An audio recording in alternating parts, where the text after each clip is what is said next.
This episode is brought to you by Amazon Prime. There's nothing sweeter than baking cookies during the holidays. With Prime, I get all my ingredients delivered right to my door, fast and free, no last-minute store trips needed. And of course, I blast my favorite holiday playlist on Amazon Music. It's the ultimate soundtrack for creating unforgettable memories. From streaming to shopping, it's on Prime. Visit Amazon.com/Prime to get more out of whatever you're into.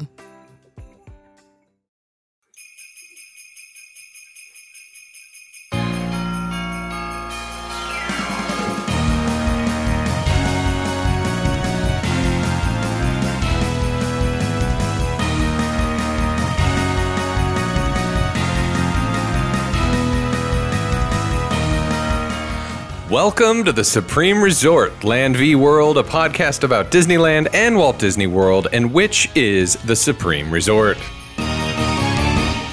Each episode, we will discuss and explore each resort land by land, park by park, ride by ride to determine which is better. I'm your host, Jimmy, and thank you for joining me on this quest to help the greater good of humanity answer this long, elusive question: which is better, Disneyland or Walt Disney World? Joining me, as always, is Dan. Hi, Dan. I'm Dan. I'm gonna give a Christmas greeting.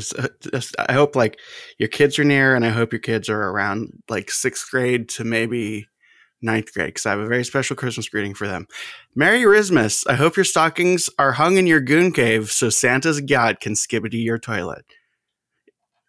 Merry Christmas. They might be just losing their minds right now.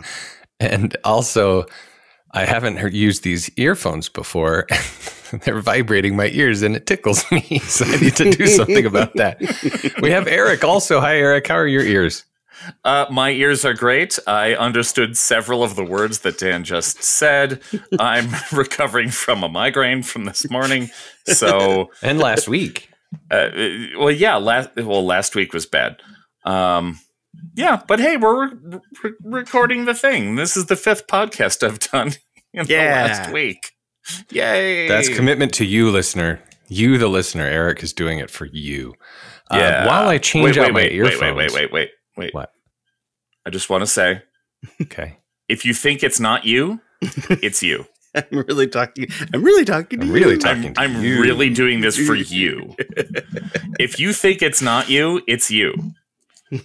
And if you want it to be not you, I'm sorry, it's you. Got a regular Chris Provost on our hands over here. Hey! He should be on the show. He should be. Indeed. I think he would be fun. In new earphone news, they don't vibrate. Okay, so these ones aren't going to tickle you. No, but they're very quiet. So, guys, I went to Disney World last week for business related, but we went to Animal Kingdom on a Wednesday. This was December the 6th. Yes, December 6th. It was a Wednesday. We booked the park the day before. There were 9 of us, and park opened at 8. We were in queue rope drop at 7:30.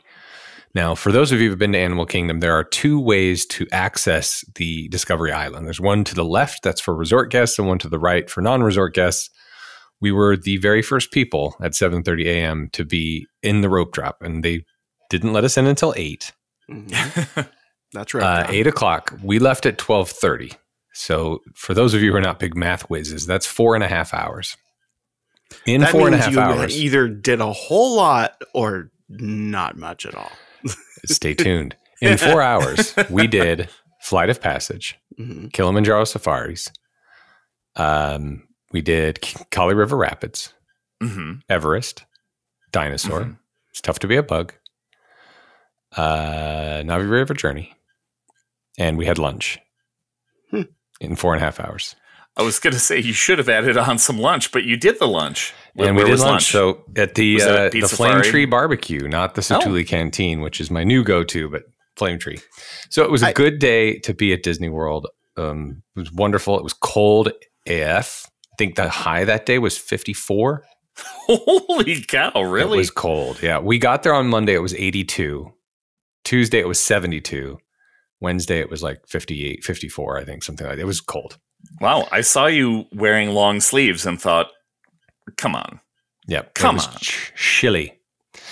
Anyway, so that was fun. It's rare. It's not a common thing to be able to do, 8 things in 4 hours anymore at any of these theme parks, right? Yeah. It's so fun. As you're telling that story, I'm thinking about like my experiences at Animal Kingdom, and I think this happened when you and I went together the most recent time, Jimmy. And it's not like any fault of yours or anything. It's just when I just want to be clear in case it sounds that way, because like when I conceived of going, I was like, I just want to spend some time hanging out in these lush environments and just like taking it in and soaking in all the thing. Cause it's like, that's what the park seems to be really built for in some ways. Agreed. But then anytime, like the fact that I was at Disney World always would get in the way of that, totally by my own doing. Cause it was just like, I could like sit in this lush atmosphere and take it in. And even when I try, it's like, yeah, but I could go to Epcot right now. There's stuff to do. Yeah. It's a beautiful park, and absolutely, if I was with theme park lovers, we would have done those 8 things, and then for the next 6-7 hours, we would have gone on the train back to the conservation station. We would have walked through the Maharaja Jungle Trek. We would have walked through the gorilla stuff. We would have walked through the Tree of Life and Discovery Island. We would have probably gone on Everest again. We probably would have, and then been there because the sun goes down at like 4:45 right now. So we would have been there for the bioluminescence. So yeah, but they weren't big theme park fans. So instead, they went back to the hotel and sat in the hot tub and drank beer. Nice. That's like pretty good too. I mean, and then we DoorDashed Little Caesars. Ooh, Little Caesars. Baller. Not even Domino's. Ew.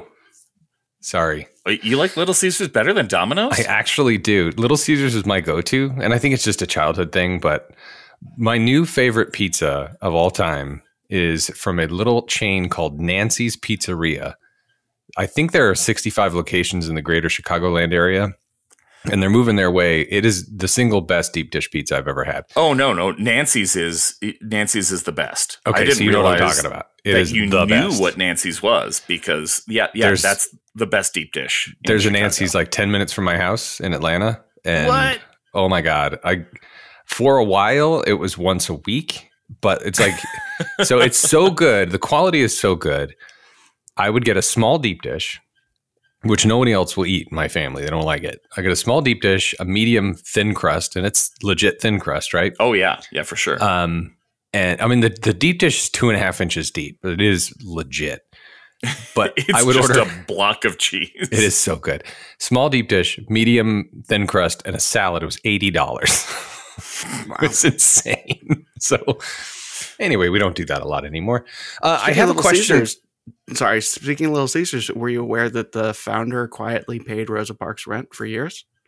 No. What? Yeah. He's a Detroit guy, right? Hold on. Not a Rosa Parks, the Rosa Parks. The Rosa Parks. Yeah. No, not let's see. Detroit Tigers impact. Current story came to light. They didn't go around saying it. Shortly after her famed defiance. Oh, in 1994, Parks was robbed and assaulted in her home at the age of 81. Keith, himself an important legal figure in the civil rights movement, worked to find Parks a new, safer apartment at the Riverfront Apartments in Detroit, according to the Sports Business Daily. Illich, that's the founder, read the story in the newspaper and called this person offering to pay for Parks housing indefinitely. That's so cool. Yeah, I think Little Caesars is still family owned, if I'm not mistaken. Yeah. So very cool. Yeah, excellent. Wow. We've slowly become a pizza review podcast. Ooh, look out, Doughboys. We're coming for you.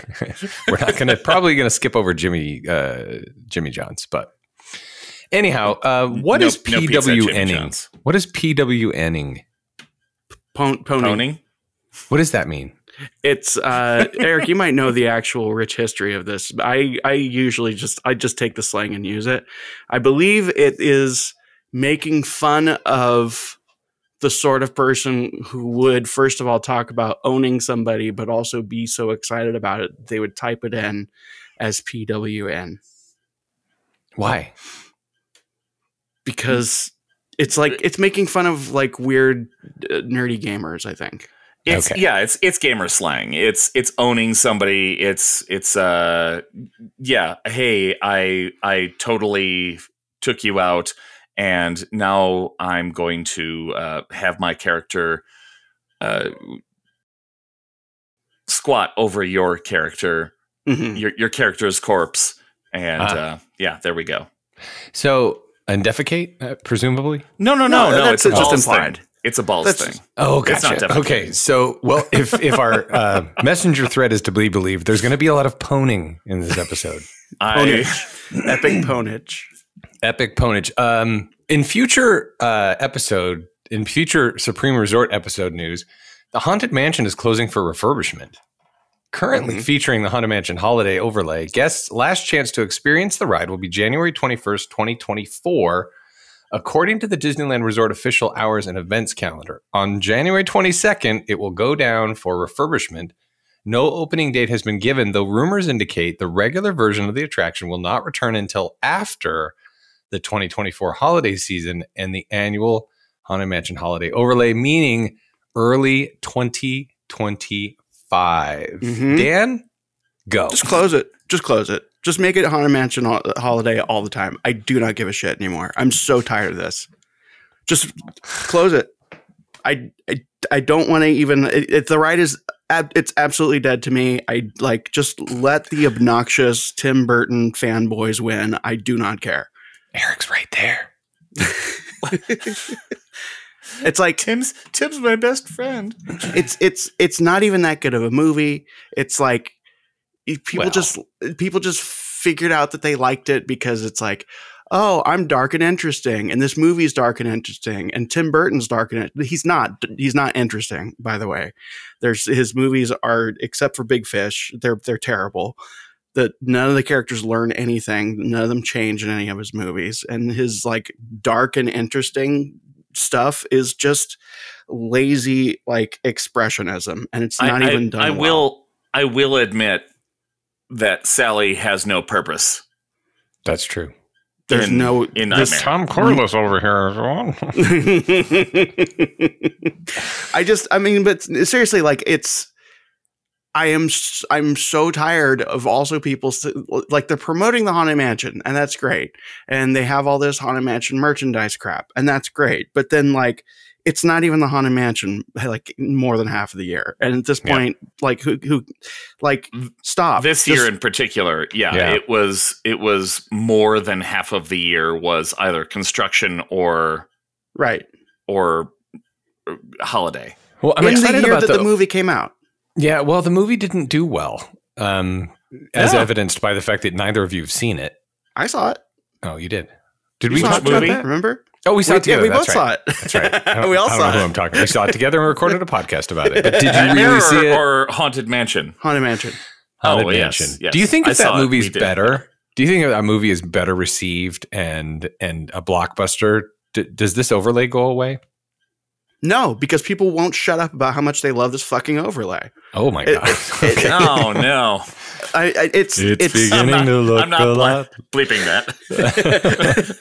It's so stupid, and so much of it really does, in my opinion, come from just the most obnoxious people who are like, I'm an interesting person. It's like the same personality type that's just like, I'm going to identify with the Empire, which is like a fascist organization in Star Wars, because that makes me an interesting person. It's like, you idiot. Okay. Now you're coming at me directly. Not intentionally. I couldn't wait to see the overlay the first time I went to Disneyland. That's acceptable. That's because totally, I had never been there, and right. and I knew that there was this overlay, and I wanted to see it because I like that. I enjoy Nightmare. Mm-hmm. I remember watching it many times. I remember liking that movie too, and then this happened. And finding out that Haunted Mansion, one of my favorite things, had an overlay. Yes, I wanted to see the different version. And also, I like the Empire, not for the fascism, but because it's a bunch of people that were forced into a life where sometimes you just need a job. Okay, right. They were just following orders. Somehow, Palpatine returned, and where else are you going to get a job on Coruscant? Like, come on, like somebody's got to do the job, and then you find out, oh no, I'm shooting at the good guys. Oh no. Yeah. Well, that's from a certain maybe point that's of why view, they're so right? bad at shooting. Maybe it's their subconscious. Okay, I don't do you guys know. want to know? I just find first it of all, weird. Yeah, go ahead, Jimmy, please. Sorry, I was going to say, at some point we'll have to relitigate that episode, but just as a reminder for everyone who was all upset about a Haunted Mansion episode, the reason it lost is the reason Dan is upset. That's the reason that. Oh no, what happened? Oh no, Jimmy lost. We lost Jimmy. What? We didn't hear what you said for like 5 seconds. Well, the listeners did because I'm still recording. All right. Let's hope Zencaster kept up with it. So I said, again, sorry for the listener, but that the reason Haunted Mansion lost that episode is because of this overlay. Yeah. Right. So and that's we not will why need to I'm upset relitigate by once. it. Well, no, I know, but I'm just saying that that's the whole point. We've been talking about it for years. But yeah, when this new gazebo and expanded courtyard and all that stuff, when that opens, now that we have the Hatbox Ghost in Orlando, which transitions me real quick to why I'm the worst Disney fan. I'm in Orlando the day, or like 3 days after the Hatbox Ghost gets into Haunted Mansion. I don't go to the Magic Kingdom. I'm in Orlando the day the Walt Disney statue and the whole Epcot crater opens up. I don't go to Epcot. Yeah. Instead, I go to Animal Kingdom. Yeah, but I mean, it's cool. Yeah, you'll see the things though, right? I will. That's why I wasn't really worried about it. But being there the day of, although there were like hour-long lines to go sit with Walt, I would not have done that. Yeah. And I think just to put a bow or a button or whatever on this, I think what I'm really trying to say is, what direction do I want to go with this? Okay, sincere. I think it to me, it causes a lot of cognitive dissonance to say, here's this ride that we want to pay tribute to and treasure and all this stuff. And then every year, just take a giant shit in its mouth. Sorry, Supreme.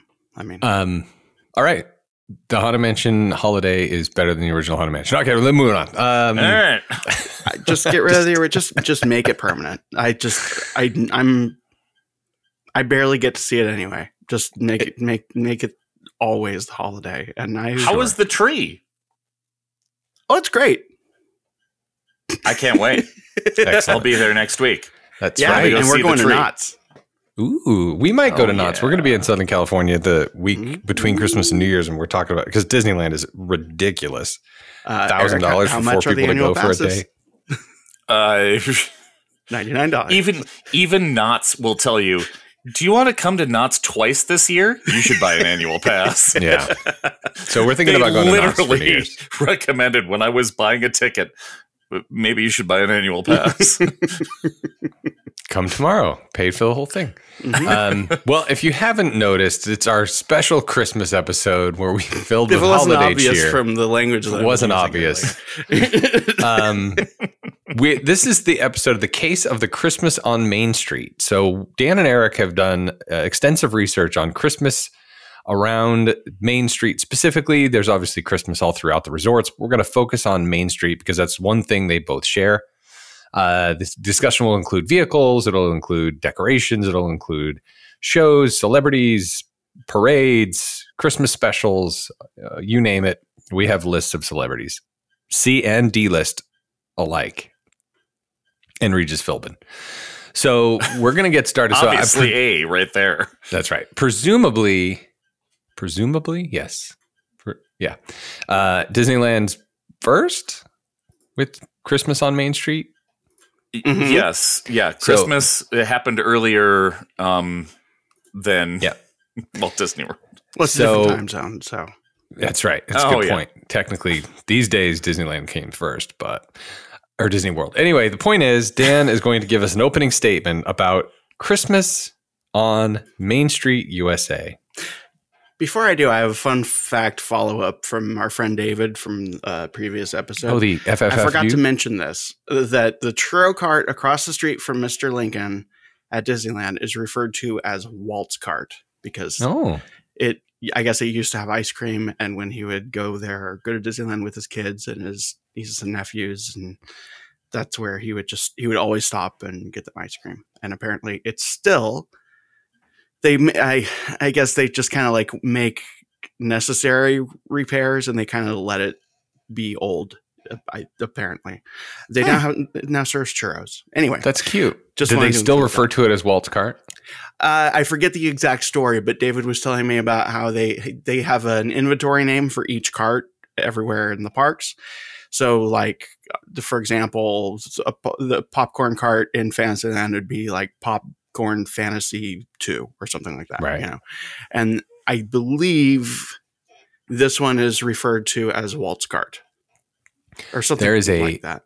There is a series from Lego celebrating Disney 100, and one of the Lego sets is like a film camera with film coming out of it, and there's a set with Mickey Mouse and Walt Disney. There's a Walt Disney minifigure. I want to go to there. Nice. Go ahead, Dan. I need a tiny Walt Disney. Who doesn't? I have 2 Funko Walt Disneys, but I need a Lego Walt Disney. I want his head. Anyway, so you could freeze it. Yeah. Just to make it real. Yeah, exactly. So I'm going to talk a little bit about nostalgia. Nostalgia is it's referred to, and for this I'm going to be referencing a paper from the Journal of Personality and Social Psychology called Nostalgia, Content, Triggers, and Functions. They say that it is a shared cultural memory, which is an agreed upon starting point for social connection. There's a compelling evidence that, and I'm quoting directly from them here. There's compelling evidence that nostalgia is in a league with other positive emotions, such as love, pride, and joy. Our findings indicate that, like love, nostalgia bolsters social bonds. That, like pride, nostalgia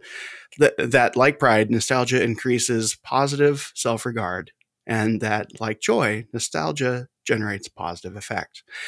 Now, what is Main Street if not just a giant chunk of nostalgia, right? They also sought to answer related to the functions of nostalgia, a question related to the functions of nostalgia. They took as their point of departure the idea that nostalgia bolsters social bonds, increases positive self-regard, and generates positive effect. They did a study, and relative to the participants in the control condition, those in the nostalgia condition reported greater confidence in their ability to initiate interactions and relationships, disclose personal information, and provide emotional support to others. So in a lot of ways, Main Street is, as a piece of nostalgia, it does those good things for people. There's also such a thing as toxic nostalgia, which is a refusal to acknowledge any fault in the time being nostalgic for, aka wanting to see it all as good. The reverse can also be true, wanting to see it all as bad. So this is sort of like the woke scolds versus the woke police. One side is saying, no, everything was great. The other side was saying, no, nothing was great. There's also problems with the nostalgia that can happen. People can experience nostalgic depression. That is a yearning colored with deeper tones of hopelessness or despair. And of course, like any emotion, it can be evoked through art. And like anything that can be evoked through art, it can be used cynically. Basically, listener, if you're thinking what I'm thinking, and you'd like an example of some of this, rewind about 10 minutes and listen to the Haunted Mansion holiday overlay conversation. What are you talking about? No, I'm just joking. I don't know what you're saying. That ride was always perfect, and now it's always bad. That's right. Proceed. I think when I made these notes, I assumed that I would be able to tie them together, and I should know myself better than that by now. I think what I'm just kind of laying the groundwork for is Main Street equals nostalgia. Disneyland's Main Street kind of does it in a more purposeful way in a lot of ways. And this ties into their Christmas. This ties into their vehicles. How much of that nostalgia is, yes, you're right. I mean, it's like well documented that Disneyland Main Street specifically is, sort of is nostalgia, not personified, it's not the right word, but how much of Disneyland's nostalgia inherently is because of Walt Disney? Well, I think that so nostalgia is a part of what makes it so interesting and so impactful is it doesn't need to be true or accurate. It just needs to feel as though it is true and accurate. Right. And I think Walt Disney's original Main Street is really that, where he was trying to say, okay, well, this is an every town. This is this is filtered through my memory, through that guy's memory, through this person's memory, and we're going to make it feel as though it is actually a place where you have been. When in fact it is a place that has never existed. Right. Yep. Very good. So your opening statement is essentially saying that Main Street nostalgia at Disneyland is better than Main Street nostalgia at Disney World? I don't know, but I think more than anything, I'm just laying a little thematic groundwork. That's about it. All right. Eric, do you have any thematic groundwork to lay? Well, I mean, I guess the idea I was originally going to go with was that, of course, we're going to do it again at Walt Disney World, at the Magic Kingdom.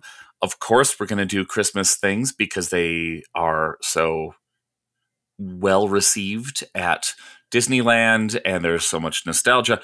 But yeah, Dan threw me for a loop here because. If we're going to talk about nostalgia, we basically tried to do it again on the East Coast. So, but I think effectively it does the same thing, right? It's Anytown USA, gas lamps transition to electric lamps, as you proceed. That's true for both. So what I guess what I'll do, since there's no specific format, there's no cues, et cetera, let me just ask questions, presuming you have some level of response or research around it. So one of the things you guys both mentioned. Before you do, I also want to tie in that idea that nostalgia idea also applies to Christmas in general. Of course. Absolutely. I think that goes to kind of something that we talked about in the Scraping the Vault episode that I hope to get finished this week, where it's like, if you have experienced some sort of a damage in that nostalgia cycle, it becomes difficult to reconcile the real feeling with the shared nostalgic feeling that is happening around you, that you are trying, that you want to be a part of, but you maybe are detached from. Yeah, I'm sure there are plenty of people that come to these places wanting to, if they don't have their own Christmas feelings, they want to create them because that's the idea, right? It's come in and see, this is the ideal. So this is what Christmas is, and just but to wonder how much personal reflection that statement is. 100%. Okay, 100%. So if I'm understanding you correctly, you don't have that nostalgia for that Christmas stereotype. Nope. And you want to you want to fit into that, and you want to find where that box fits with you, and you're kind of outside of it still. No, okay. So I may as well just tell the whole thing. I have, due to just whatever family stuff, we're fine now. But like there have been years that have been difficult. I've kind of talked about before. And I don't want to hammer too much on it, just in case the listeners like, this again. I don't like this Christmas tradition. But there were years that I was very abrasive towards Christmas for reasons that I think are justified in my own head, and I think are understandable if I were to explain them further. And there were a couple years where I was working customer service and put in malls where people were being demanding and awful because it was Christmas and they wanted their Christmas to be magical, and I didn't have access to that. And it was very upsetting as this Christmas music was playing in the halls of the mall. And anytime I would be faced with that like invitation by our greater culture to be like, hey, look how great it is, my initial response would be like, go supreme yourself. And I think that there's again, we can get to an understandable place there. But in recent years, I have come around to this idea that Disney, specifically Disneyland, just because it's the one I'm closer to and the one that I go to, really, really hits that perfect Christmas thing really well. And it hits all of the notes of what it is that fits into the normal, cultural norms of Christmas and nostalgia. Mm-hmm. And in recent years, I have allowed myself to, I will go there. That's my Christmas. I will take it in. I will feel all the things. And then do not talk to me about it because I don't, there's too much nuance. As is evidenced by the fact you're going to be at Disneyland December 19, 20, and 21. I got to cancel 21st. Wait, no, 18th. No, I don't know. I don't remember. Yeah. I just looked up. Yeah. I'm there on the 21st. There you go. Well, 22nd. I like that for you. So you're not going to be there together? No, we don't like each other. We were going to. Okay. Let me tell the story. So I work for a travel agency, and I'm glad you mentioned that. Yeah. Did we already tell the story? No, but if I was just going to say, if you don't mention that part, I definitely was going to. Oh, okay. Well, I'm the voice of a travel agency. I don't book trips for people generally. But in this particular case, I was supposed to go with Dan starting today. Oh, the 16th is when I was going to fly. Yeah, we're recording on December 16th. I was supposed to fly out and spend a few days at the parks and then go to Knott's Berry Farm for the first time. But I, in my hubris, wanted to go and stay at the new suites at the Disneyland Hotel using DVC points. And I already sold the remainder of my points for the year and thought, well, I'll go to one of those reseller places, the place where I sold off the last few points that I had. What's that? Ironically, yes. And this particular site, when I put in the dates that I was supposed to go, that they returned, here's how much it would cost. And I thought, wow, that's great. And I was at work when I did that, so I didn't want to really investigate it much further. This is called wage theft, Erik. Yes. I was on a break, and I came home that night, put in those dates, and it said, hey, it's even cheaper now. And I went, wow, that's great.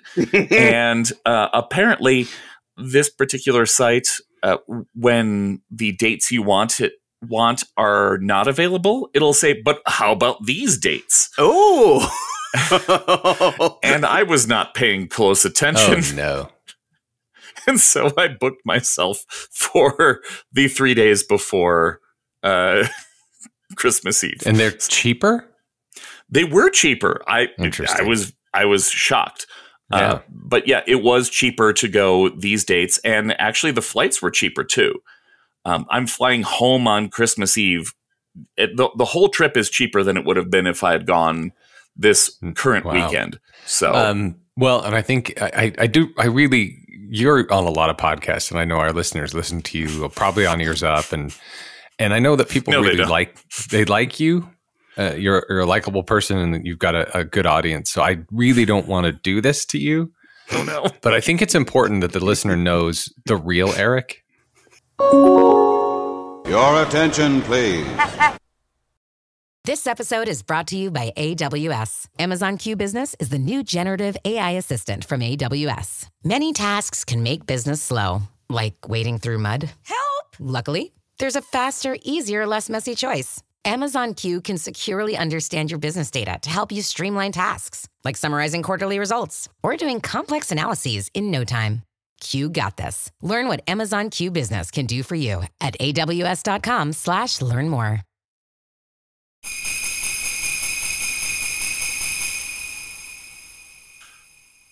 This man, this monster sent his wife to Walt Disney World. I forced my wife to go to Walt Disney She was World. in tears. He made her get on the plane. He bought a ticket just so he could go through security to make sure she got on the plane. I carried her through security. I put her through the metal detector. Like she went through the scanner. The luggage, she was baggage. Yeah, that's the real Erik, is the one that forced his wife to spend a week at Disney World where it was 80 degrees and he couldn't get out of the driveway because the snow was so deep. A foot of snow.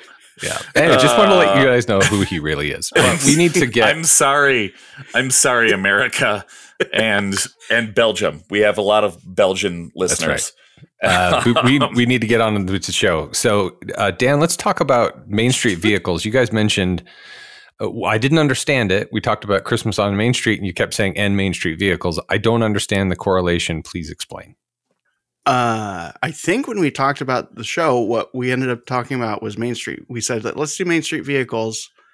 And we're like, is that enough for a show?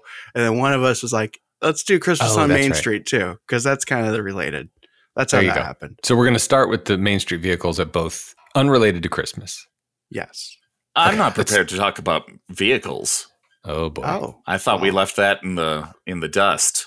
Maybe that's because I was abusing my wife and forcing her to go to Walt Disney World. That's right. I think maybe it's because you knew that you wouldn't be able to win this argument. Ooh. Anyway, so because Walt Disney World's vehicles are Poning. generally not operating. They're not really running very often, are they? Yeah. Should we just say that? So I'll just hit you with some history, and then we could say that's why it wins. There you go. Let's go. Okay. All right. Oh wait, we didn't talk about the sounds. This is Dan that's right. winning. If I like what Dan does, yep. Sorry, try that again. I spoke over it. Okay. Do the normal thing. If Dan says something I think is relevant and cool, you're going to hear this sound. Have you tried Staples? Yep. Of course, from Scrooged. Yep. If Erik says something that all the things that I said before, you're going to hear this sound. Jingle bell. And please explain. I hope your kids are still listening. It's just a weird dubstep Frank jingle Sinatra. bells that I found. Okay. Excellent. All right. Dan, tell us about the history of Main Street vehicles. History of Main Street vehicles. So, Disneyland's Main Street is intended to be a snapshot of a crossroad moment in time. The specific time frame that it takes place in, according to Walt Disney in some book, it was from 1890 to 1910. And so that's when we're going from gas to electricity, and not in that dumb, nerdy way that Disney World does, where it's like, oh, here's gas over here, and then now we're going to walk towards electricity. That's delightful. It's and stupid. I might have gotten a point for it. I can't remember. That episode was 3 years ago. Yeah. Instead, it's like a community in the progress of switching around. So you have some gas, some electricity. It's kind of like all there at the same time. So, like, for example, when the town in this mythology, when the town gets their first like horseless carriage, there would still be the horse-drawn trolley because you haven't entirely switched over, right? Mm-hmm. So let's see. What do I have in my notes? Walt Disney World's tendency toward over-imaginary nonsense goes more in the direction of Main Street as a museum and loses any sense of distinct vagueness in this process. Whoa, sick burn. It says and not does. That's, and I think Disneyland does it. It's because Disneyland is also intended to represent a small town which is growing. And that's kind of also reflected in the history of the park itself, because this was a park that was like the first of its kind. So we see a lot of this like hodgepodge. Well, what if we take this thing that you see in normal life and turn it upside down and saw it in half and then attach like another thing to it? Then all of a sudden it's this other new thing, right? As an example, the horse-drawn streetcar. There are two of them. Very rarely are two running, because that can be a bit of a nightmare. There are little ads inside of it if you're riding it, for like era adjacent attractions like the Golden Horseshoe and the Mark Twain, which provides like a through statement of this is a moment in time, right? Let's see. We have two fire engines, one that you can currently ride, one that you used to be able to drive or ride, which was horse-drawn. And fun story, Bob Gurr drove the motorized one from the studios and caused a traffic jam. And someone joked that the fire would be out by the time he got there. Looks like I didn't really provide a transition from my thoughts about the history of this place as a place to the vehicles. So let's just keep going. There used to be a horse-drawn Surrey, and that doesn't exist anymore. Was there a fringe on top? I'm sure there were several fringes on top. There's also a horseless carriage, which is lovingly referred to as a Gurmobile. This is currently in operation. Its back end, aka Gyat, is a Jeep. Its front is a Ford Model A. It has brakes of a 1952 Mercury. The steering system is a 1950 Chrysler Imperial. Fellow gearheads, I'm sure you all, like me, have a great appreciation for what all this means. The water pump engine is a 2-cylinder Hercules. And again, as we all know, us gearheads, that would have been chosen for the sound and vibration, as well as its very well-known durability. That machine travels at 4 miles per hour on the regular. Its top speed is 7 miles per hour. Ooh, 7. And I remember a couple trips ago, I tried talking to one of the people driving it, and I was like, so I know this, you said 4 miles an hour. What is the actual top speed of this thing? And they're like 7 miles an hour. I'm like, okay, is that like a hard limit? Is it like, because like the Autopia cars, they have governors on them which will stop them from going faster, and the person who explained it to me basically said, no, this thing is so Frankenstein together, like 7 is really legitimately as fast as it can go. The omnibus, it was the latest addition to the lineup in 1956. There are 2. It was inspired by a model by Dinky Toys in England. That model was of an omnibus. Bob Gurr was sent to Traveltown in Griffith Park to study an omnibus that they had there. And it's interesting because Gurr's dad and uncle both worked on an omnibus for LA Transit Line back when there was an LA Transit Line. For more on that, watch the documentary Who Framed Roger Rabbit. It had to fit the forced perspective, which is very interesting because you have this, this machine, this vehicle that is larger because it's 2 stories, but here you have a town that's built in forced perspective, so you got to be really careful not to break it. And they were very careful not to break it. For the chassis, all you gearheads out there, I'm sure you know that they used an International Harvester. That just confirmed my suspicion when I read that. Because as, again, we all know, that is a vehicle used for beer trucks, or it was. And that, again, as you know, allows for a lower inside center. So then you can bring the whole scale of the thing down. The motor I'd like is to hear more about what Erik's dogs feel about this. Oh, I'm trying to mute them. They're also gearheads, I think. Clearly. The motor is a 6-cylinder inline motor. And as you all know, inline means cylinders in a straight line instead of side by side. I have always known this. I didn't need to look that up for this specific show. And if I had looked it up for this specific episode, I probably would have felt really stupid that I realized that it was just what the thing said. But luckily I didn't have to live through that. It has a 3-speed transmission, and it used to go to the Mickey Mouse Circus in Fantasyland. But they decided that the path was too narrow and it didn't fit with the theming of Fantasyland. Is that between the castle and the Matterhorn? Yeah. Because they couldn't build a hot air balloon, as you know. Everybody likes to build those hot air balloons around the park. So this Frankensteining of contemporary pieces to create something that feels accurate because it what? Hold on. What was I thinking here? Frankensteining of contemporary pieces to create something that feels accurate because it exists in an uncanny valley of time and machinery. That sounds so intelligent. I think what I was trying to say is that there's a mechanical nostalgia there, which goes back to the opening statement, because these vehicles aren't actually replicas of the time, but they seem old because they are thrown together in a way that these machines kind of were thrown together when they were invented. And it reflects the specific vagueness of the setting. When I did these notes, I was very proud of myself for that specific as you should be, by the way. Yeah.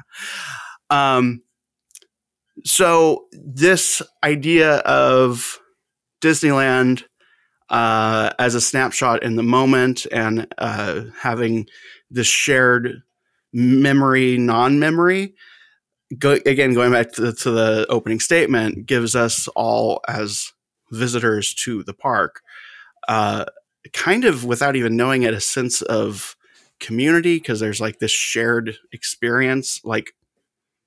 We all kind of started in this same hometown, and I feel like that was part of it in some ways. I don't think there's there's not a lot of authors that will directly say that was the intent, but if you piece enough of the pieces together, it's well, yeah, that's kind of why you do that. And in the whole idea of the choose your own adventure thing that Walt set up, either intentionally or inadvertently, everyone has the same opening statement, credits, right? Right. So you have this shared experience moving into an expanse where you can create your own story from that point on. Right. And you could always return to it. You can always, go shopping at the old market. You could, there's. Well, you have to. Well, yeah, but by design, it gives you that shared piece of this is our starting point. This is also our ending point. And I mean, if you want to pile all the points into one giant thing, I think that this is. I don't like to use the Walt touched it argument, right? But boy, howdy did he touch this. Well, for whatever it's worth, I already wrote down the point for you, but I do want to get Erik's, if you have any perspective on Main Street vehicles. I think my takeaway from the non-Christmas portion of this is very well researched and articulated, Dan. I think that's great. I know what a gearhead you are, so I appreciate you being so, for us laymen, right? Being so descriptive. I'm happy to dumb down my vast knowledge of machinery. I appreciate that. Whenever the succinct nature in which you articulated your expansive knowledge of cars and vehicles. I appreciate it. And you're right, Erik. I think about Disneyland, and it's the first thing I think of is Main Street vehicles, and we go on them. We went on them last time we were there. You were there. I have a picture of you. Mm-hmm. And yes, it was a tiny me. And I have a personal rule that I have shared with other people that they find delightful, which is that if you are walking up or down Main Street and a vehicle is there ready for you to use, you are taking that vehicle. Yeah, that's a good rule. Yeah. But Erik, I think maybe the Main Street vehicles at Disney World start the day. Mm-hmm. Yeah, it's it's just in the morning before the parades begin. Right. Let's see. So it's almost the same thing. I mean, not necessarily designed by, put together by Bob Gurr. I suppose maybe, yeah. Bob was still working. I think it would have been hard for them to get rid of him. If he wanted to. But yeah, it's a similar setup. So the current lineup is fire truck, the omnibus, four horse pulled trolleys. Again, not all operating at the same time. 3 horseless carriages and 2 jitneys. So it's the same thing. They wanted to do what they did at Disneyland, and they made a few more. But yeah, I would imagine they operate less than at Disneyland. For the point, let's give it to Disneyland because you can actually experience this more often. Mm-hmm. Well, let's make this more thorough because I have some notes on that. Okay. So first of all, just to add to some ponage, drivers are knowledgeable superfans who have direct or indirect connections to Bob Gurr and other people who work closely with Walt. Okay, fine. Yeah, we've all talked to Steve when he's been driving us down. Well, it kind Finish your statement. In thinking about this, I was reminded of when I worked as a projectionist at a movie theater. Like, people who have had certain kinds of jobs sometimes become like very passionate, especially if it's like a dying breed kind of thing. They become very, very, very passionate about the thing and everything about the thing, and they love passing on that knowledge, whether you want to hear it or not. So it kind of reminded me of that when I was reading about that. It's like it was Walt's favorite stuff. So a lot of the old heads feel a really deep need to be like, no, you don't understand. He sat here, right. And the drivers don't like force it on you, but it's, oh boy, is it there if you want to engage with it. Mm-hmm. But one thing that ties more directly to what we were saying is they recently started running the vehicles all times of day. Basically, like whenever they can, they do. And this started around spring of 2023. And I remember when it started, I would talk to them and be like, whoa, what happened? They're like, if you like this, tell them. Comment on the app, let people know, because it's something that they're experimenting with, and they're really thinking that like the vehicles, we may as well run them whenever we can. So that means that they stop running it for parades, for fireworks, band shows, other events. And I suspect having the most hardened veterans to take on crowd control during those times, it's kind of like a win-win. And also during those times, the vehicles are available for photo ops, because sometimes they're just like sitting there. And the horse-drawn carriage is also used from time to time for the Dapper Dans, no relation, to perform in the middle of Main Street and to kind of just like do whatever they want with it. So they're running, and they have done a very aggressive push to make them run more often. And riding them at night is really fun. I haven't done that. Well, they go faster because it's dark. Of course, because it's dark. I have not done any of these at night, and I can't imagine that Walt Disney World Magic Kingdom ever runs any of these at night. No, I would imagine. All right, well, let us concede the point then. Point Disneyland for Main Street vehicles. Have you tried Staples? All right, on to Christmas, which is just a few days away. Basically, Disney World. Oh no, I'm sorry. Did it. I don't want to get stuck here, but I have a lot of information about the horses. And let's move on. If you want, we can move on and come back. Or let's do that. Are we going to talk about them in their new stable in what is it? Norco? Yeah. Do you want me to just try to quickly do this so we can be done? All right, power through it. Okay. Yeah. So the reason I went into this is because when I went to Disneyland for the first time in a while with my sister a couple years ago, I basically had to provide. I knew a little bit about how the horses are treated and how good they have it. And my sister did not. And she was horrified. She's like, no, I'm not doing that. And we talked to a cast member who basically talked her not only down, but to a place where she was like, okay, I'm into this. So first of all, they love having their picture taken. You can follow them, the horses, at their Instagram handle is @HorsesOfDisneyland. So yes, this is functionally slavery, and I'm not going to get into a speciesist argument, but let's call it what it is: no ethical consumption, right? So, however, that said, this is about as ethical as you can get. So they used to be held at Big Thunder Ranch before Kathleen Kennedy went in and kicked them all out. And they've been moved to a place called Circle D Ranch. That is in Norco, which ironically used to be a Christmas tree farm. And from horseandrider.com or .org or whatever, it's a horse and rider thing. They train the horses to see noise not as a distraction, but as a reminder to relax, which is pretty cool. The horses work 4-hour shifts, 3 to 4 days a week.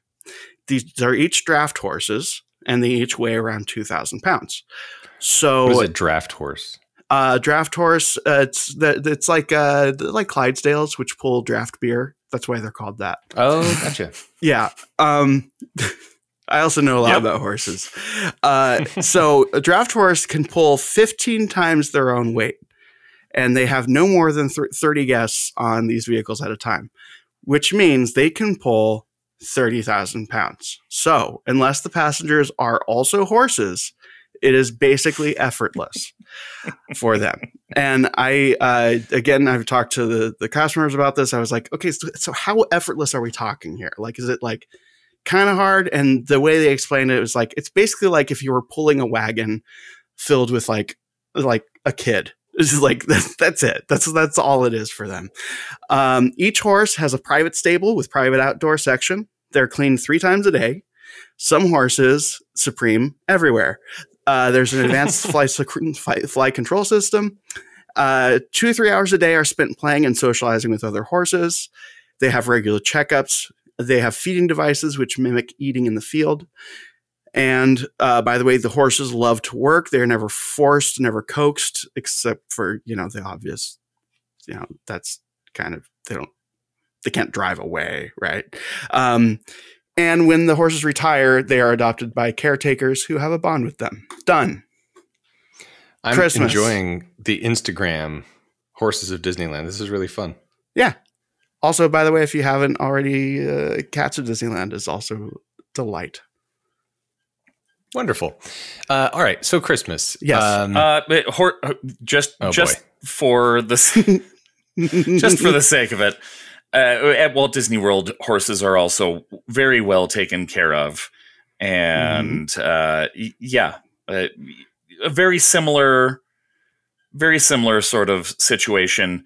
But yes, there's the Tri-Circle D Ranch over at not Fort Wilderness. Fort Wilderness. Mm-hmm. That's where the horses generally hang out. Disney really does take really good care of their horses. Yeah. Everything that Dan has said is basically the same at Walt Disney World, but yeah, except they go by fan boat instead of by car. Because it's Florida. Well, it is a much shorter trip than Torrance. Yeah. True. But yeah, they could put them on a boat. Yeah, they could put them on the friendships. That'd be so cute. They could train them to drive with their teeth. Just put an apple on that they thing. Swim Horses love in the apples. lagoon. You can actually ride these horses. The Tri-Circle D ethical. At Fort Wilderness. Oh. Damn. If I had known we were going to go into horse stuff, I would have talked to my wife a little bit more about this one. She's a big. You've imprisoned her at Disney World. So I've imprisoned her at Walt Disney World. I have to pick her up in a few hours. She finally found her way out to an airport. And you're going to pick her up on horseback, right? I'm going to pick her up on horseback. Naturally. My wife is a big horse fan. She does not horror fan. Hey, we got there. She prefers to ride Western instead of English. There's a difference. And hey, Lindsay F. from her daughter Concierge. owns a horse. Yeah, but her daughter rides English, and Brandy prefers to ride Western. So English, you just have to have tea while you're riding? Yes, you have to have tea, and you have to wear very specific clothing. Same for Western. Well, Western, you're eating barbecue. Right. Yeah, you're eating. And you have to talk about In and Out constantly. That's right. In and Out. No. Okay, No, can we talk about Christmas? But anyway. This is not one of those ironic things where we pretend we're going to talk about something we don't actually. What are you talking about? I don't know what you're talking about. Let's get to Christmas. Okay. Wait. We're talking about the tiki room? Not yet. We got to get to hang Christmas on. first. I got notes. Oh, Pull up your notes. All right. Dan, presumably Disneyland did Christmas first, so let's talk about But Christmas. I'm tired of hearing myself talk. Erik, let's talk about Disney World's Christmas. Let's talk about the first Christmas at Walt Disney World, December 12th, 1971, the Orlando Sentinel. Why did they wait so long? 2 whole months. This is an article in the Orlando Sentinel from December 12th, 1971. It was written, Walt Disney World's first Christmas will be a spirited 2-week holiday full of gaiety, tradition, and colorful Disney character parades and commemorative religious pageantry of the season. The Magic Kingdom will be decked out literally for the Christmas. For the Christmas. That's odd that they would put it that way, with a giant tree and hundreds of wreaths of hemlock and holly. This first year, they made a big deal out of it. And, well, they make a big deal out of it every year, but they specifically pointed out that in this first year, they would have 50,000 pansies, snapdragons, and poinsettias, and a 50-foot Christmas tree, which is these days 65 feet tall. But trees do grow over the years, Erik. Yeah, you're right. Yeah, they've let it grow a little bit. More than 1,200 lights, 1,000 giant ornaments adorning the tree. They basically at Walt Disney World said, we want to do this. We want to have a big Christmas thing, and they did. Because I'd be curious, Erik. I don't know if you have it in your notes, but the putting up a tree, fake whatever at Disneyland is one thing, but putting it up in smack dab in the middle of hurricane season, like what kind of reinforcements do they have to do to that tree? I don't have any notes about that. Yeah, that'd be interesting. Maybe for a past show correction, we can look into like what sort of I know that there are like concrete in the tree, right? Like there are cables I know on both trees just kind of for stability, right? That are anchored to the buildings, I think. But yeah, I'd be really curious to see what kind of reinforcements they have to do for the temporary structure, and that's in all the parks, right? Oh yeah, for sure. And that's what's so much fun at Walt Disney World is the trees at each resort, at each they're all very specific to park. Each. Yeah, I really like my favorite, and I said this on the Hub Crawl that will come up soon. My favorite is the Animal Kingdom. Me too. Tree. I really like the way they do the tree there. Candlelight Processional. Mm-hmm. Dan, do you want to talk about your first Candlelight Processional and how it continues to this day? My first Candlelight Processional, Michael York was the narrator. Ooh, Michael York. And this is the first one you went to, not Disneyland's this first. Is the first one I went to, yes. So, yes. Candlelight Processional, well, okay, so first of all, we also have Christmas crap on Main Street. Yeah, both parks have Christmas crap on Main Street, and the castle is very, very sparkly, and everybody likes one nice thing about the Christmas tree at Disneyland is if you approach the park the correct way, it obscures the castle for long enough that you can keep the food in your stomach for an extra, sometimes up to 10 minutes.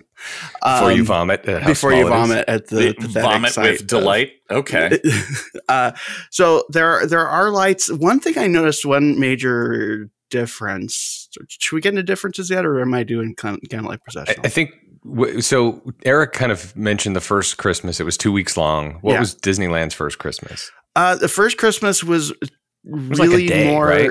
It kind of started with the beginning of the Candlelight Processional, because in 1955, Charles Hurt, the choir director from USC, was brought in to train 12 Dickens carolers. And by the way, before I forget, listener, if you want to listen to things about the Main Street Loop, listen to a Very Brady Christmas episode of Scraping the Vault. But by the way, anyway, we were talking about nostalgia earlier, and it was everything I could do to not say that I watched A Very Brady Christmas last night. Yeah. And it's perfect.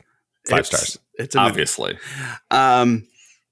So things that he trained them were things like, again, this is 1955. 1955, they never, they didn't really have a theme park except for, some parts of Knott's, but this was kind of a new thing. So he had to train them. Like, for example, if a kid comes up to you while you're singing, sing to them, stuff that probably feels like intuitive now based on our experiences. But back then it was like, what do I do? Mm-hmm.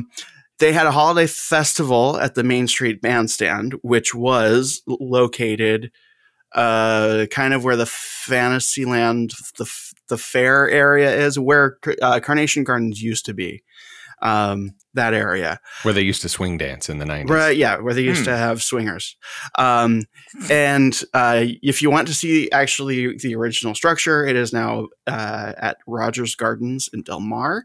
You can get, I guess, a hot dog from their hot dog stand or something, and the people that you bring with you will be like, so what happens now? Why are we here? Yeah. So that was, It was renamed the Christmas Bowl, and a 300-member choir, which included visiting choirs, visiting school bands, and whoever wanted to perform. They all performed at Main Street Station in a sort of like ragtag, let's do it here kind of thing, where they just sung a bunch of Christmas carols. Now, in 1956, they added Disneyland Band to the mix.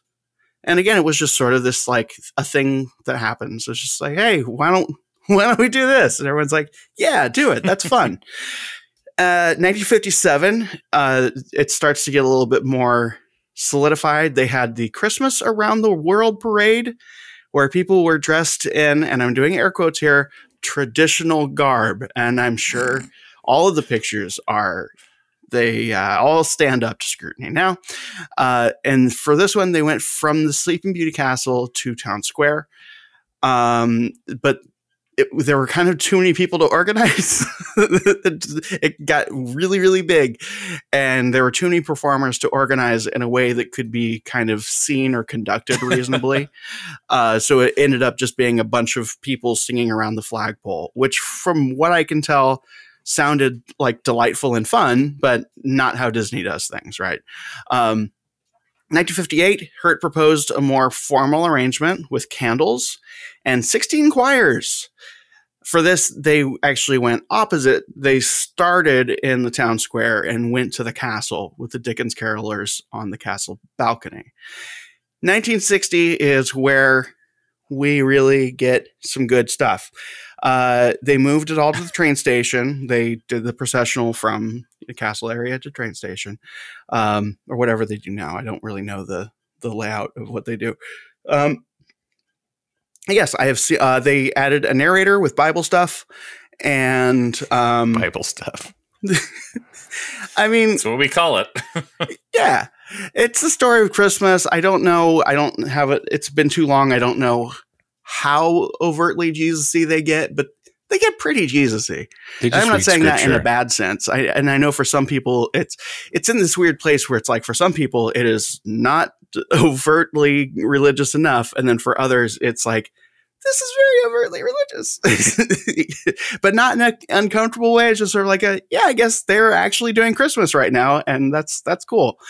This also brought the living Christmas tree, and that is a bunch of risers in the shape of a Christmas tree. And that was brought by the Western High School a cappella choir. It was actually theirs. It was their idea. And they continued to perform. I mean, different students, of course, because they graduate. They continued to perform until 1981 when the choir teacher retired. And just for funsies, I looked up the Western High School website to see join our legendary choir. There's no choir. it's when that person retired, no more choir at that high school. Yeah. And in 1982, they kept the living Christmas tree. I'm sure they bought it from them or something. But they replaced the high school kids with the Disney employee choir. And it is not called the cast member choir because they are not in character. They are volunteers. They're not on stage. They are actually representing themselves as employees of a company. It seems weird, but to me, if anytime I think it through a little bit without having to come up with a rationale for it in clear terms, it kind of just makes sense. And in 1971, it was brought to Walt Disney World, just like Erik said. So that's true. I'll talk about that.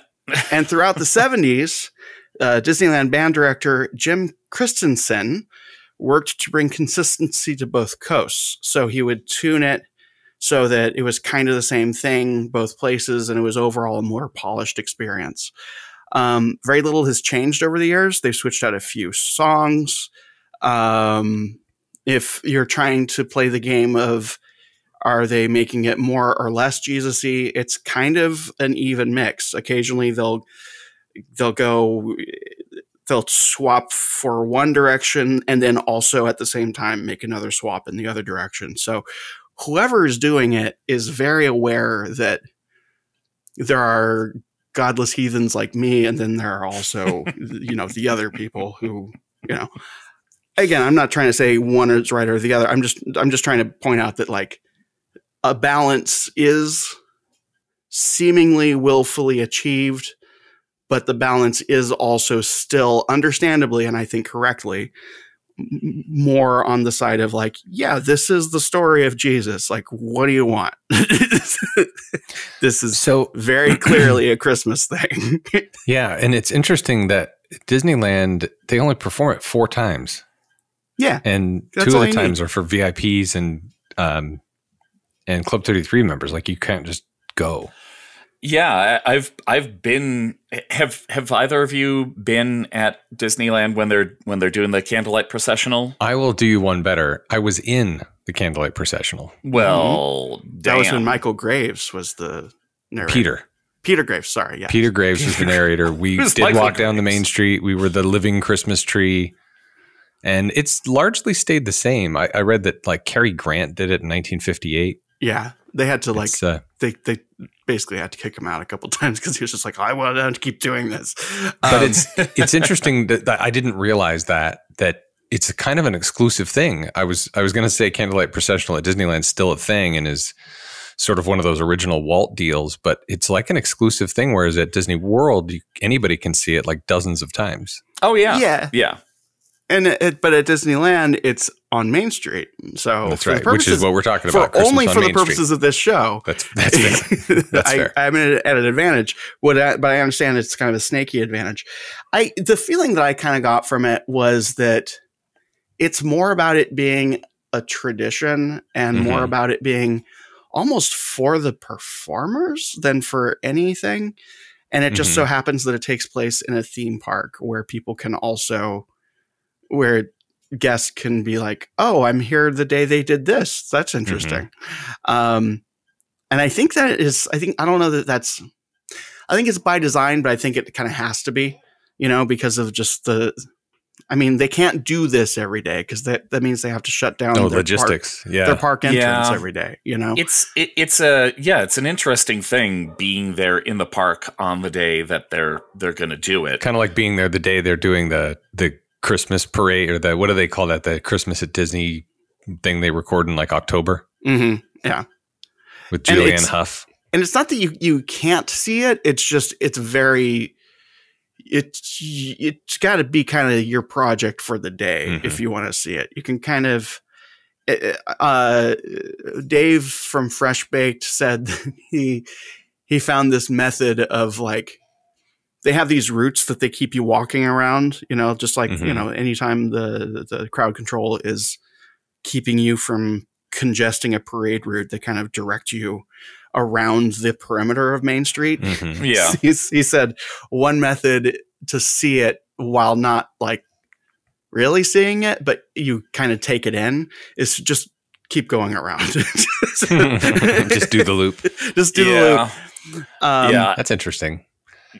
So Erik, I'm sure you have something on Candlelight Processional that's not technically relevant to Christmas on Main Street, but did you want to interject something? It's plenty relevant to Christmas on Main Street because it initially, for many years, the Candlelight Processional was held on Main Street at the Magic Kingdom. So, sure, this is history, but still. It was originally held on 2 nights in 1971, December 18th and 19th. 1,200 carolers walked down Main Street to the castle. They did a similar living Christmas tree. Rock Hudson narrated the Christmas story. He was apparently a disappointment because he refused to sign autographs afterward. That's why you get Michael York. There you go. Because he's gonna. Of course he is. But Rock Hudson did this many years. Cary Grant did it in 1972, but Rock came back many times over the years. Let's see, Pat Boone, Joe Campanella. Okay, I see where we're going with this. Howard Keel, Walter Cronkite. The final year that they did the Candlelight Processional at Walt Disney World in the Magic Kingdom was 1993. James Earl Jones was the narrator. That was his first time doing that there. But after that, that was Michael York here over in California. Oh, okay. We got James Earl Jones in 1990. Oh, all right. We could let's read lists. Let's go year by year. Here we go. Oh boy. 1971, John Wayne. Last year it was Chris Pratt. I got Rock Hudson, 1972. Cary Grant. Cary Grant, 73 to 74. Rock Hudson. Jimmy Stewart, 1975. Dean Jones. Rock Hudson, 1976. Joseph Campanella. Buddy Ebsen and Ed Asner, 1977. Rock Hudson. Cary Grant, 1978. Ross Martin. Elliot Gould and I don't know Joseph who Ross Cotton, Martin is. 1979.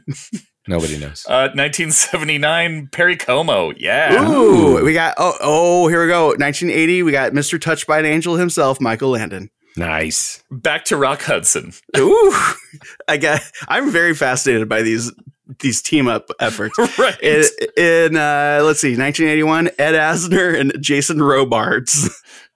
James Hampton and Darren McGavin.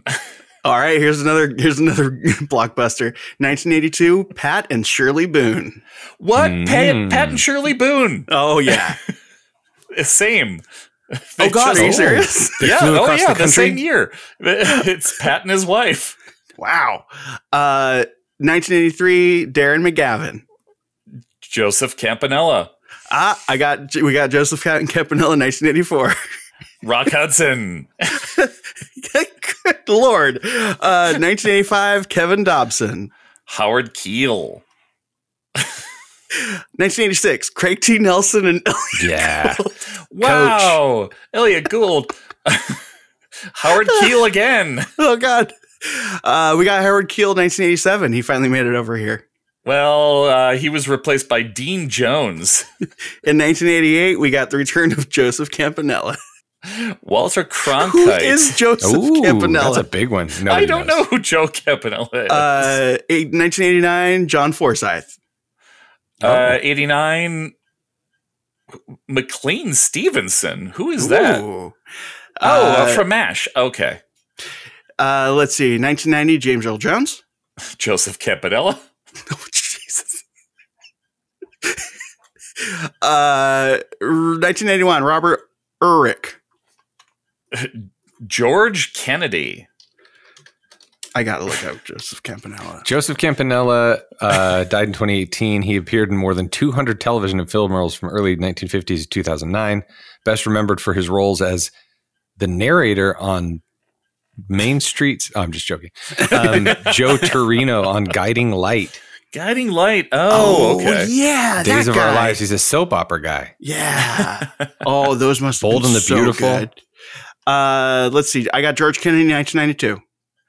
Paula Zahn. Ooh. A 1993, as you all know already, Michael York. James Earl Jones. Peter Graves, 1994. We're off Main Street at this point. Oh, we're so over it's at no longer Epcot. relevant. Oh, They yeah. have more than You have one. the running list. It's like the Eat to the Beat series now. Right. Okay. Yeah. Now it goes. Let's see. Okay, give me your. How about this? David Ogden Stiers. I've never known how to pronounce his name. 1995, and you give me either The a best better equivalent. Yes, the most equivalent. I like that. The most equivalent. To David Ogden Stiers. Whatever that means to you. You mean for this year or Yeah, for that Epcot. year. For that year. That year, 95. Oh, 95. Oh man, I don't have because I didn't look it up. Okay, I'll finish up my list and then you can do whatever you want with your list because this part doesn't make sense. I got DOS 1995, Mary Hart 1996, Joseph Campanella back again in 1997, Richard Crenna and Edward James Olmos in 1998, Olympia Dukakis 1999. Oh, 2000 was a big year with John Tesh and Barry Bostwick. David Augustin Stiers is back again in 2001. In Do you think he does the Cogsworth voice when he's reading? As Jesus. Yeah. Mickey Rooney and Stephen Collins in 2002. 2003, we got Louis Gossett Jr. and Marie Osmond. 2004, Marie Osmond. 2005, Dick Van Dyke. I think it rained that year. I'm not sure, though. 2006, we got Andy Garcia and Hector Oh, wow. My brain is breaking. Elizondo. Oh, my goodness. That was just pure reading comprehension problems. 2007, Jane Seymour. 2008, John Stamos. 2009, John Voight. 2010, Tom Skerritt. Gary Sinise in 2011. And then we got Dennis Haysbert and Kurt Russell in separate performances in 2012. Edward James Olmos was also 2012. Lou Diamond Phillips was also 2012. They were hitting it hard in 2012. We got Lou Diamond Phillips, Dick Van Dyke, Dennis Haysbert, Patricia Heaton, Molly Ringwald, and John Stamos all in 2012. Whoa. 2013, we got Kurt Russell and Blair Underwood. 2014, Beau Bridges. 2015, Gina Davis and Lana Parrilla. 2016, Jennifer Godwin, both with a G. That's weird to see. 2017, Chris Hemsworth. She's the bunny in Zootopia. 2018, Chris Pratt. 2019, Lin-Manuel Miranda, of course. 2020, oddly enough, they got Joseph Campanella. Wow. It was just him. Because it was close. That's the joke. 2021, Sterling K. Brown. 2022, Viola Davis. And 2023, what's her name? Brie Larson. Brie Larson. That's a heck of a list. Yeah. Mm-hmm. Erik, do you have a counter? Not that anybody's getting points for any of this. I mean, this is just filling time, by the way. We do which we don't have. we don't need to fill time. But I mean, the Candlelight Processional is at Epcot now, and they do quite a few nights. What is it, like 20 something nights? Yeah, it's like I said, it's like the Eat to the Beat series, where every weekend or there are 3 days of one celebrity. And tonight's narrator, this year we've got Hanson, I think. This year we've got Brendan Fraser, Eva Longoria, Joey McIntyre, Sterling Brown, Jordan Fisher, Stephen Curtis Chapman, Audra McDonald, and Lisa Ling. And know the ghost of Joseph Campanella is there. Joe Campanella's spirit. Oh my God! Is Joseph hard Campanella? Oh yeah, he did pass away in 2018. Okay, I checked this time. Okay. So, Candlelight Processional at Disneyland point. Okay. Have you tried Staples? All right. What else you got, guys? Come on. Christmas on Main Street. parades. Okay. So starting in 1983, the annual Christmas parade at Disney parks was broadcasted live from Walt Disney World. That first year was hosted by Joan London and Mike Douglas. And for, let's see, so... Not Michael Douglas. Yeah, I was going to say Mike Douglas from the Mike Douglas Show, talk show, not Michael Douglas, star of Stage and Screen. Correct, yes. Here's a list. For 20 years, let's see. No, more than that. They continued to broadcast live from Walt Disney World. They would cut over to Disneyland during this time period, but during various times. But most of the broadcast was at Walt Disney World. So now this is the thing that you see on Christmas morning. We talked about briefly a little while ago. You see it on Christmas Day, but it was recorded in October. Right. Okay. But yeah, in the olden times, they were actually broadcast live. Okay. From Walt Disney World. The Disneyland segment where it was just like John Tesh, being like, "Hey, I'm on a rocket jet." They pop over and it's like Dan as a child waving a little like pennant. Hi, I'm here. Yes, but you most of it was my childhood perfectly. Right. 1984, Joan London and Bruce Jenner. Oh, God. Regis Philbin popped in for a little bit. 1985 and 86, Joan London with Ben Vereen. 1987 to 1990, Joan London with Alan Thicke. Yes. Yep. 1991 to 1995, Joan London finally teams up with Regis Philbin. I was going to say Regis, yeah. By the way, you know how they say, like, what's your dream lineup for, like, a dinner party? You are naming my dream lineup for a dinner party. Too bad so many of these people are dead. How dare you? 1996, Suzanne Summers and Jerry Van Dyke. Yeah. 1997, Melissa Joan Hart and Ben Savage. That's a Sabrina weird herself. Right? 1998, Carolyn Rhee and Richard Kind. Richard Kind. Finally. The voice of, Richard Kind was the voice of Bing Bong. Uh-huh. He was the voice of Bing Bong? Yeah. Sure was. Really? Oh, yeah. Okay. Inside Out. Yeah. 2001 through 2009, Regis and Kelly. Nice. In 2009, Regis had hip surgery.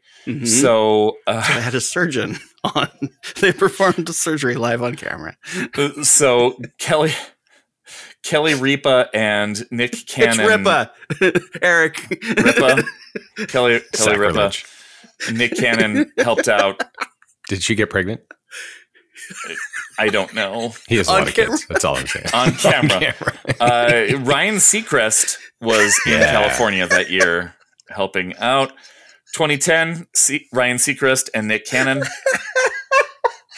We'll just keep going through Dan laughing. It's just this very specific area of celebrity is my absolute favorite. I love them so much. Sorry. When does Bill Bixby show up? No Bill Bixby. Oh, okay. Mario Lopez, Maria Menounos, and Nick Cannon hosted for the next few years. Neil Patrick Harris, of course, joined in 2013. Neil Patrick Harris is the Venn diagram between actual, respectable actor with a career and that type of celebrity. And Disney parades. The respectable career and the Mario Lopez. He's like the Venn diagram. Right. The last live broadcast was in 1996. This was still CBS up to this point. Interesting. And even after Disney bought ABC. Right. Yeah. Disney. They had a contract. Right. After that point, once Disney owned ABC, they would air every year after that, but they would tape it over a few days. I've been to one of those tapings. I remember walking through the hub in the Magic Kingdom and seeing a bunch of the Descendants actors on stage dancing and singing over and over. And I did not join the It's background. Julianne Hough now and her brother kind of do it. I guess. Yeah. Well, so I guess what I'd like to do is offer a point to Disney World because, I think in the zeitgeist of today, when people watch Disney Christmas, it tends to be sort of Disney World centric. So I think from the outside world, the non-nerdy insider, I think Disney World Main Street Christmas in this particular aspect gets a point. Yeah, it's the flagship. So I mean, of course they're gonna do that. I will point out some differences though between Disneyland and Walt Disney World, specifically Main Street. Disneyland's Christmas stuff, first of all, is centrally located in Main Street for the most part. And I understand it makes sense to stretch it all out at Disney World. That's fine. The decor I've found is actually much more time appropriate to the time presented with the theme at Disneyland. There's old Victorian crap. And if you look closely, it is actually stuff that would be it's like replicated, stylized stuff from that turn of the century era. Whereas at Disney World, it's just kind of this generic decor, which is like Christmas in all caps, but not specific to the time. Again, it probably fits to the resort that it's in because it's just sort of like, hey, here's Christmas here. But at the end of the day, it's just kind of like giant cartoon popcorn. And most importantly, Disneyland's Christmas is not behind a paywall. You can see the tree lighting ceremony without paying to see Mickey's Halloween Christmas treat spectacular. They have a tree lighting ceremony making it every work. night. Every night, thank you. Yes, that's the time of day. That's the question. That's when lights happen. There's also a castle lighting ceremony, which happens a couple times a night, and it is weirdly like a religious ceremony. And I'm not saying that as a complaint. I kind of like it. And if you wish hard enough, and if the Christmas miracles are working in your favor, it will snow. There is a bad parade that hasn't been updated in the past 300 years that goes Christmas down. Fantasy Parade. Christmas it's an Fantasy okay Parade. I enjoyed the parade. I like it. It hasn't been updated in forever, and it's 45 minutes long. Santa once fell off of it a couple of years ago. That is fun. And by the way, I really enjoy the Santa that they have sometimes who says, I love you. And he also will sometimes sign and sing in other languages. Listener, I just want to remind you that the theme song to this Christmas parade is probably in your head right now. That's how old it is. And you Christmas also Fantasy Parade can be seen, used to be, I don't know if it still can be seen in the closing scenes of Soaring Over California. Oh, that's right. Oh. Yeah. We also have fireworks with projections in Snope, which is also not behind a paywall. I think in a lot of ways, pump out in like the morning sometimes. Yeah, sometimes I've been there in the morning where I'm like, why are they doing what? Why? Because they're not trying to get you to pay an extra, what, 60 or so, probably more than that, $120 or so. Let's see, between $159 to $199 per person this year. Also, 25 nights this year. Wait, does Disneyland not have a Christmas party? Disneyland? Yeah. No, it's all just there. They don't have one? No, it's all just there. You can just interesting any point for Disneyland on that one right there. Yeah, that sounds like a ripoff. I mean, point for Disneyland. Also, Eric, I'm curious. Staples? When they make their handmade candy canes every year, what day of the year do they distribute them? Trick question. They don't. Dan.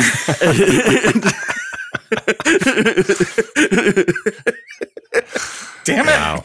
At Disneyland and the candy shop, they make their own candy canes, and it is an event. You have to basically get a virtual queue to get your candy cane. I have been in that virtual queue, and I have gotten that candy cane before. I'm sure if you like candy canes, they're wonderful. Let's see. Is it just once a year they do that, Dan? They do it a couple times a year, but it's only this during the season. And it's only like specific days. And yeah, listener, if you're into that, look it up for next year because I'm sure it's all taken up at this point. Let's see. What else do we have? I also have, what's in my notes here? In all honesty, Magic Kingdom is too big to feel cozy. It's gaudy. It's Vegas. I don't know why anyone would say that. Let's see. We also have so awesome is what you're trying to say. Okay, just my very subjective opinion. I think that the Disney World, as if you're going as a family to experience Christmas throughout the entirety of the resort, great. There's so much to do. That's fantastic. You can just have so much Christmas in your life. But if we're looking for that cozy, like Main Street Christmas feel, having it smaller feels more like you're home, I think. There's an argument for that, which we can make. Dan, Disneyland at the Candy Palace, December 3, 5, 10, 12, 17, 19, and 24. So when you're there next week, you could get a hand-rolled candy cane. At California Adventure, it's the 4th, 6th, 11, 13, 18, 20, and 23, or 25, Christmas Day. You can get hand-rolled candy canes at the trolley at DCA. And I would do it just those are none of the days that I'm going to be there. Oh, bummer. There you go. Yeah, I would do it just to do it, but I'm not into candy canes, let someone else have it. Yeah. All right. Let's see. So, Walt Disney World, between October 31st and November 1st. So the one day, there is a massive transformation of the parks. They completely remove all of the fall stuff that first night and start putting things up. So this is an interesting article from the Points Guy, which I was very surprised to see that there was interesting content from that site. But that's the guy with the hat, right? The wizard hat? No. Oh, okay. That's Dave. The DVC, Dave's DVC or whatever. No, this is the Points Guy. It's a credit card site. Like how to maximize your points with your credit cards. But so they invited him or somebody from his team to do the Eric, by the way. You know who's maximizing points around here? Oh wow. Maximizing his points. Maximizing these points right here. Oh. Yeah. Oh, I see what you did there. He's got more of them. That's what that means. I'm poning. That's poning. But you know what? You know who gets to play the sound? Ooh. Jingle bell. That'll be stricken from the record. Yeah, that's not a point. Let's see. So by 1:30, so the park closed on October 31st at 1 a.m. By 1:30, all of the Halloween garland was off of Main Street. Holy crap. Wow. Within that first Like an hour, army. carts were rolled out with new decorations. By 2:30, all of the fall plants were out and new plants were getting planted. By 4 a.m., red and green plants were in place. New lights and wreaths were in place. 6 a.m., nothing Halloween left on Main Street. And at 7 a.m., the Main Street was empty, and it was basically sweeping up time. The second night, they added in candles on Main Street and the 65-foot Christmas tree. So 2 nights completely changed Main Street. I have to assume that's the same at Disneyland. Is that reasonable? Actually, at Disneyland, they kind of slowly do it. They had some like icing on the castle. They kind of at the end of October. Do it. They do it like bit by bit because again, they're not. I think what it is they're not under the time crunch of like, okay, our first extremely overpriced Christmas party is on this day, so we need to have it done by this day. It's just sort of like, get it up around Thanksgiving, which they certainly do. They get it up well before Thanksgiving, but yeah, basically once Halloween's over, they get rid of the more overt Halloween stuff. They, like the pumpkins are gone. That's day one. Mm-hmm. And then, but I mean, they start putting like, for example, they start putting ice on the castle like late October, Mm-hmm. Interesting. Well, go ahead, just Erik, a few more facts. Sorry. I'm just telling words. No, I like it. On the East Coast, they have 60 people full time who are devoted to the Christmas prep. And that's because the East Coast is responsible for cruise ships, the theme parks, all of the hotels, and Hilton Head and Vero Beach hotels. Wow. There is a warehouse that is 175,000 square feet that has 45,000 pieces of decor. And it's all there so that once Halloween is done, they can flip everything within 2 days. So I acknowledge Dan's point, and there's a purpose for that, doing that transition so fast because they have to monetize, right? Because of those Christmas parties. But I will give it a point just for the sheer magnitude of what they have to do in such a short amount of time. It's impressive. Song's ridiculous. All right, so my heart out is legit. So that's 23 minutes to wrap it up, close it down, plug the other shows, etc. Right. So do we do rapid fire? Do you guys have? Do we rapid fire anything? Where are we at with points? How many 3 more? 3-2 Disneyland. Oh, okay. So let me win by a couple more points. Erik, do you have any seasonal offerings on Main Street as far as like food goes that isn't? Oh, by the way, I do have to give the candy canes a point. There we go. Sorry. You tried Staples? That isn't exclusively paywalled? There are. Do we really need to go into menus? I can pull up menus. Do we want to talk about menus? All right. No, we don't. How about I'll talk about menus while you close up the show.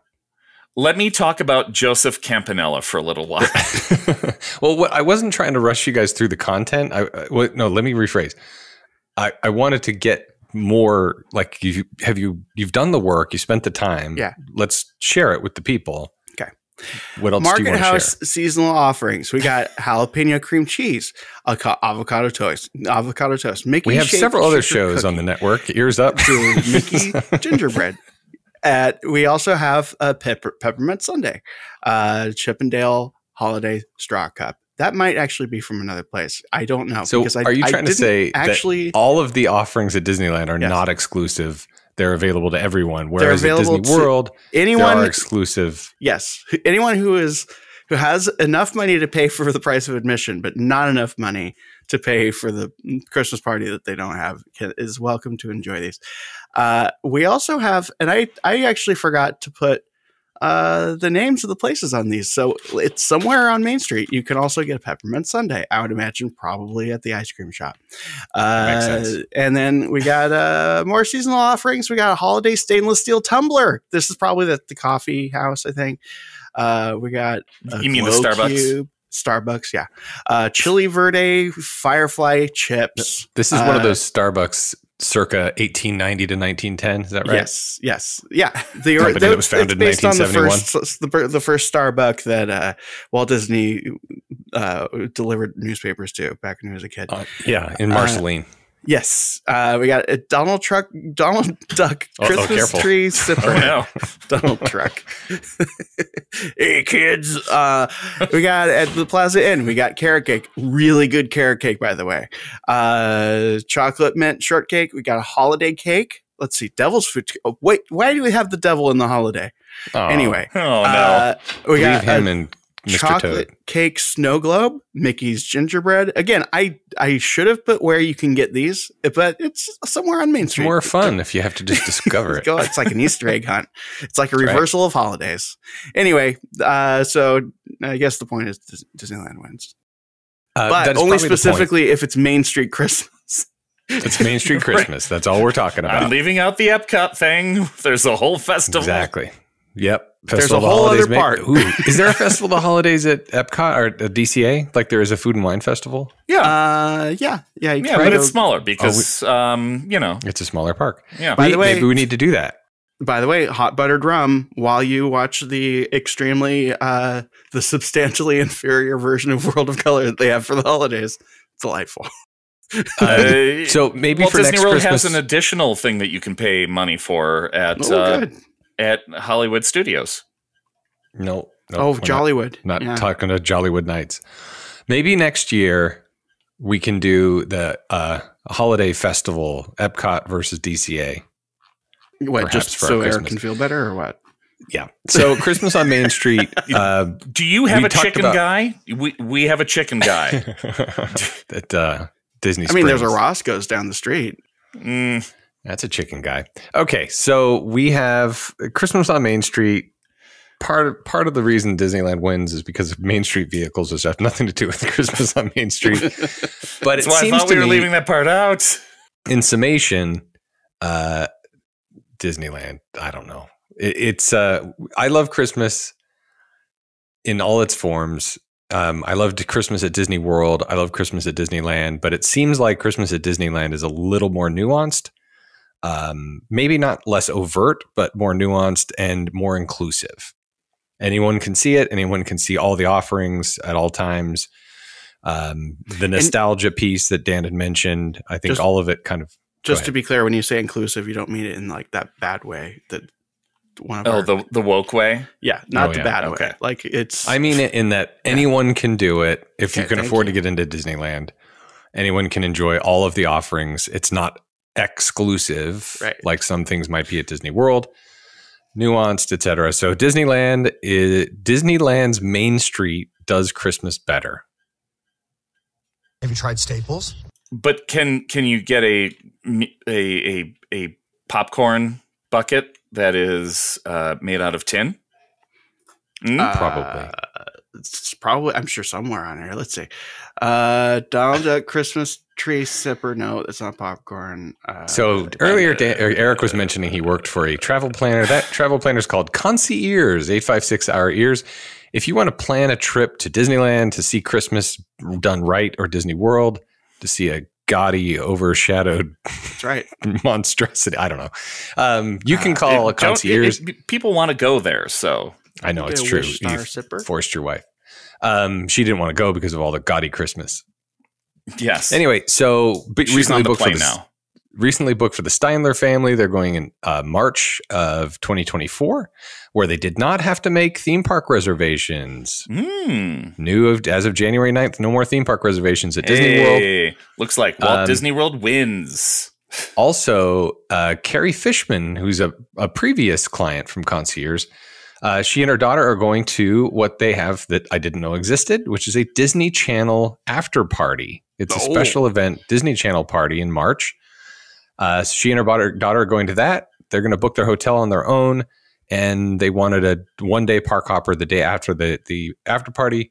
None of this Concierge doesn't get paid for any of it, but she reached out, said, I want to do these things. So I booked her those things for her, and they showed up delightfully in her app. So that's something you can do. Even though Concierge does not get compensated for it, we're glad to help. Other shows on the network, you've heard them. Listen to them. Rate and review our show, The Supreme Resort. Listen to Scraping the Vault. We have Alvin and the Chipmunks, A Chipmunk Christmas, circa 1982, which is one of my favorite nostalgic experiences, not unlike A Very Brady Christmas. Dan and Erik, do you have anything else to add? I don't know. If you like Bowie, we got a thing for you. Got 15 Jimmy doesn't minutes. have time to talk about Bowie. I don't mean this. Yeah. I mean, listen to Bowie's Planning. Oh, Bowie's Planning, not on this network. Bowie's Planning, you can find it wherever you hear podcasts. That's Dan explaining David Bowie to Erik. Oh, and by the way, I think in case Erik's migraine is keeping him from doing this, we will have a very special Christmas delight for you from Bowie's Planning on this feed on Christmas Day. All right. Well, in the interest of that, thank you both for all your research. Thank you, listener, for listening. Happy holidays, Merry Christmas, and until next time, court is adjourned. Oh, and be good to each other, especially now it's Christmas.